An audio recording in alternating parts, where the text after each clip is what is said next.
Diamonds, gone. Wood, gone. Villagers, gone. This server literally ran out. And it's probably because the world border is only 2,500 blocks wide. But luckily, I heard a rumor from a player named Togez about a powerful item that can expand it. So, in search of more information, I decided to call him. Okay. Hi, Togez. What's going on? So I told you about the border expansion item already, but I didn't mention that someone already found it. My crush is trying to sell it for an insane amount of items. Togez went on to explain how 1 week earlier, I somehow missed a big event where 9 shrines were placed randomly on the server. The first player to find each shrine got a special crafting ingredient, and if someone got all 9 items, they'd be able to craft the border expansion. Long story short, McClutch is the one who found it. But the problem is, he's trying to make us pay an insane price if we want him to actually use it. You think we should try to kill him? Yeah, I mean... So we began our search for where McClutch logged out. Several weeks before, I did a trade with him in the Nether. I think he came from straight this way. I mean, this was kind of a bad lead. It was a while ago, and it was literally just a direction he might have went in. But if I got extremely lucky, we might find a portal that leads to his base.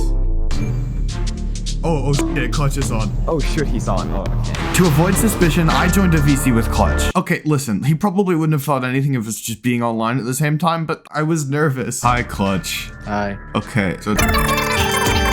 Mugham's team has all the other items, so I'm like more specifically trying to sell it to them. Oh, this changes things. Mugham is the other reason the server is so depleted of resources. He and his team have been mining non-stop day and night, and the craziest part is they could actually afford Clutch's insane offer, including all 32 netherite blocks. Mugham's strategy has been hidden in plain sight this entire time. Hoard all the materials on the server for himself so no one else will be able to get geared enough to fight him. If this plan was allowed to succeed, he would become unstoppable. So that left 2 options: expand the border and pray they won't just mine everything all over again, or option 2, mount one final attack against them using what few remaining items we can find. Yeah, we chose option 2, but if they have all the gear, how can we possibly win? Well, that was the moment Togez revealed a secret he's been keeping this entire time. Oh, damn! He owns the last base on the server that Mugham and his goons haven't found yet. The last bastion of resources they somehow missed. But the only way Togez has been able to keep it a secret thus far is his strict set of rules. No ender chests allowed. They appear on the F3 pie chart menu and could leak where we are. And the other rule of the base? Don't tell a single soul where it is. Not even anyone who joins our team later on. However, that turned out to not quite go as planned.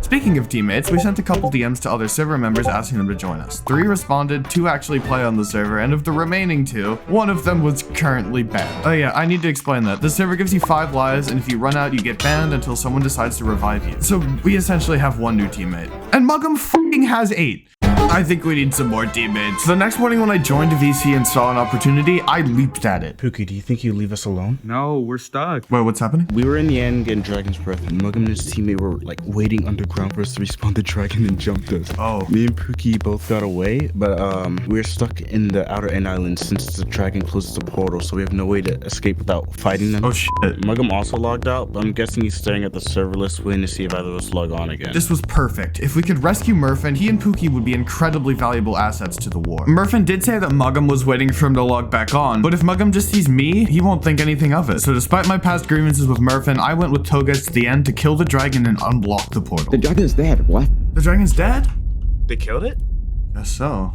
I guess Mugham must have went to sleep. With the dragon already dead, the only thing left to do was to mine out the blocks on the portal. So after we did that, I finally asked Murphin to join us. Yeah, sure. Well, that was easy. So the team is complete. Technically 8, but realistically, we're only gonna have 6 people. 6 teammates, and yet still 4,000 subscribers behind Mock in our subscriber race. I will not stand for this. Please subscribe and help me get to 20k first. Okay, back to the team stuff. Clutch immediately broke our rule and sent the base coordinates in our group chat. And even though he wasn't exactly allowed to do that, we all met up to grind for gear nonetheless. But someone new showed up, Will, who I thought was part of the enemy team. Oh, Will's a double agent for us. I really wish people would tell me these things, but now there's 7 of us, I guess. However, as I spent more time with these people, I realized how little of a chance we actually had against Mugham. Most of us have less than half our lives left, but luckily, Pookie can just afford to craft a repair kit. The repair kit heals everyone in a 5-block radius back up to 5 lives. We were all in one place, so we gathered around the repair beacon, and... like, instead of just getting 1 energy,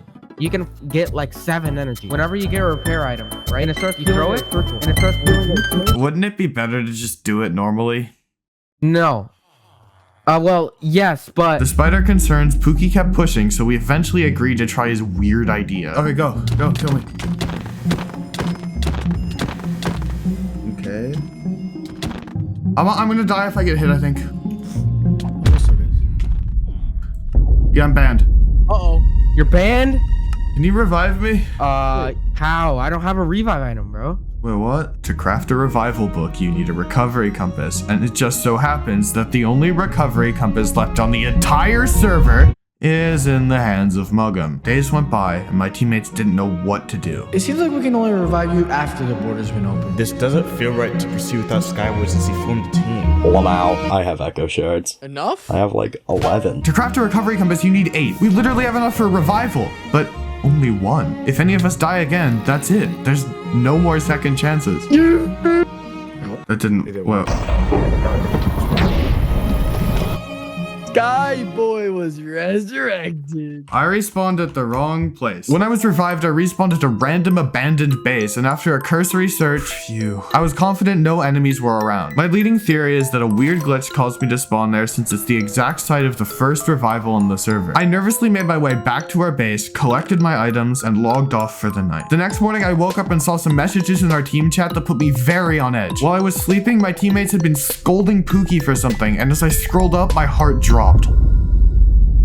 Oh, come on! While in a call with Muggum, Pookie forgot he was screen sharing and toggled on his coordinates while in our base. Muggum's no idiot, so he absolutely would have taken a screenshot. He could show up at any moment and just destroy everything we had, so we had to act fast. But Muggum slipped up too. Apparently he also screen shared, and while he didn't show any coordinates, he did die. When he respawned, Murphin managed to snag a screenshot of his spawn point. Judging by the walls, I decided it was either in an ice spikes or glacier biome. I traveled to the glacier with Toges, but besides a few false alarms, we found absolutely nothing. It was still early in the morning and I literally smelled like ass, so I decided to log off and take a shower. Toges kept searching, but neither of us expected very much. That wasn't until late that night when Toges sent me a screenshot confirming he found it. Apparently there was a completely different glacier I had no idea about, and Toges just barely spotted an exposed trapdoor. This is definitely the right place. Wow, this guy is insane. The plan was to have Toges duel Muggum and have me back at his spawn point to cover it in obsidian. When Muggum respawns, I'd be able to repeatedly kill him until he's banned. Toges challenged Muggum to the duel, and they agreed to have a fair fight at spawn in exactly 1 hour. Are you ready for your haircut? Oh god, this is bad. I was forced to leave the game and get my hair cut, and if it takes more than an hour, the plan will undoubtedly fail.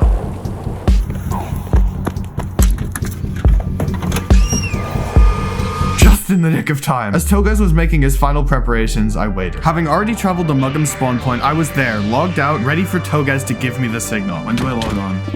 Like now. It almost popped? Okay.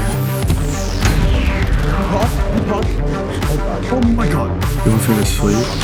Nowhere near bed. Why does he say hold on? He's going to your house. Why is he doing that? There we go. Oh wait, he said he spawned. No, bro. Our plan was falling apart. The spawn trap was ruined, and Toges only had 7 golden apples left. On top of that, Muggum was bypassing the server limit of 1 totem per fight by keeping extras in a shulker box. We never stood a chance in the first place. But in a last-ditch attempt to save the fight, Toges asked me to bring him extra golden apples. I dropped them. Oh, he sees me. Why'd you tell him? Why wouldn't I? I didn't want him to be suspicious. Goodbye? Bro, ain't no way. Bro, you shouldn't have told him. Now he ran, bro. Oh my god.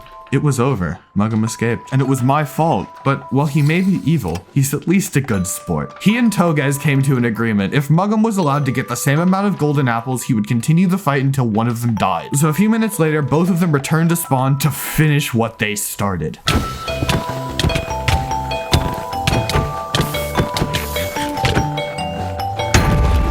He popped.